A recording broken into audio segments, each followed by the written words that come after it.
ఒక సన్యాసి సకాలంలో వర్షాలు లేక ప్రజలు అవస్థల పాలై ఉన్న ప్రాంతాల తిరుగుతూ ఒక గ్రామం చేరి చెరువుగట్టు మీది చెట్టు కింద మకాం పెట్టాడు. గ్రామస్తులు ఆయన్ని చూడవచ్చి తమ గోడు చెప్పుకున్నారు. సన్యాసి వాళ్లతో, ఈరోజు గురువారం కదా, వచ్చే గురువారానికి ఎడతెరిపి లేని వానలు కురిపించగలను. అయితే అందుకు జప, తప, హోమాల్లాంటివి చెయ్యాలి. డబ్బు ఖర్చవుతుంది. నా మీద పూర్తి నమ్మకం ఉన్నవాళ్లు మాత్రమే చందాలు ఇవ్వండి అన్నాడు. చందా డబ్బు బాగా వసూలైంది. సన్యాసి పూజలు అవి ప్రారంభించాడు. తిరిగి గురువారం వచ్చింది. వానలు కురవకపోగా ఎండ, వడగాడుపు మరి కాస్త ఉధృతం అయింది. జనం సన్యాసిని నానా మాటలు అన్నారు. సన్యాసి చిరునవ్వు నవ్వి, నేను వాన కురిపించగలనని మీరెవరూ నమ్మలేదు.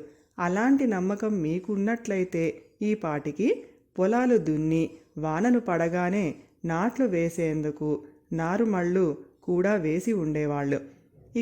ఇక్కడ నా కాలాన్ని వృధా చేయదలచలేదు అంటూ మరొక గ్రామానికి బయలుదేరాడు.